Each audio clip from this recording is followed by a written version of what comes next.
জঙ্গলে একদিন হঠাৎ পাওয়া গেল এক দারুণ মূল্যবান সম্পদ। সবাই এগিয়ে এলো। সম্পদটা দেখে সবাই অবাক।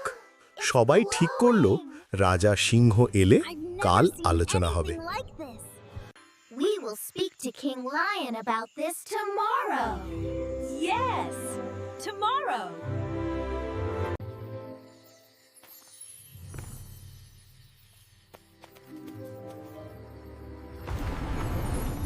কিন্তু মনের ভেতর লুকিয়ে রইল লোভ। রাতে বানর চুপি চুপি একা সম্পদ নিতে এলো।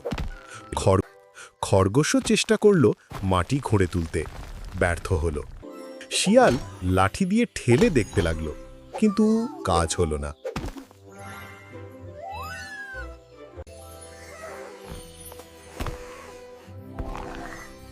হাতিও চেষ্টা করল, কিন্তু সম্পদটা তারও পক্ষে তোলা সম্ভব হলো না। সকালে সবাই ভান করল যেন কিছুই হয়নি।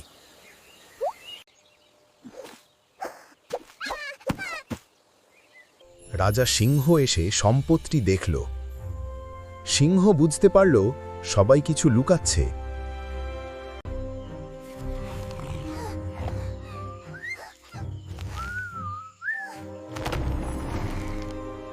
সে বলল, একসাথে চেষ্টা করো। সবাই আবার আলাদা আলাদা চেষ্টা করে ব্যর্থ হলো। সিংহ বলল, একা করলে কখনো হবে না। প্রাণীরা নিজেদের ভুল বুঝতে পারল। সিংহ সাহস দিল, একসাথে কাজ করো। এবার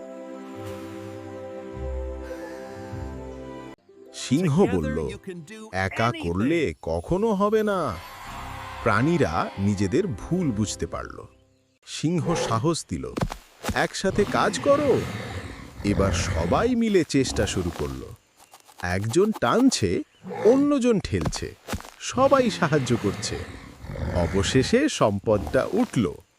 সিংহ ঘোষণা করল, এটা সবার। জঙ্গলে শুরু হলো আনন্দ। সবাই ফল ভাগাভাগি করে খেল। একজন আরেকজনকে ধন্যবাদ দিল। সিংহ বলল, একতা হলেই সাফল্য। সন্ধেই সবাই সম্পদের পাশে বসে রইল। জঙ্গলে শান্তি ফিরে এলো। পুরো জঙ্গল আনন্দে ভরে গেল। সম্পদের আলো দেখল সবাই। তাদের একা একা চেষ্টা ব্যর্থ হয়েছিল। মনে পড়ল, সবাই হাসল নিজেদের ভুল দেখে। সিংহ মাথা নেড়ে প্রশংসা করল। সম্পদটি তারা নিরাপদ স্থানে রাখল। সবাই মিলে দাঁড়ালো এক সুন্দর দল। লেখা উঠল, মিলেমিশে কাজ করলে জয় নিশ্চিত। সবাই ক্যামেরার দিকে হাত নাড়ল। জঙ্গল সোনালি আলোয় ভরে উঠল। আরও প্রাণী দলে যোগ দিল। গল্প শেষ হলো। সবাই খুশি।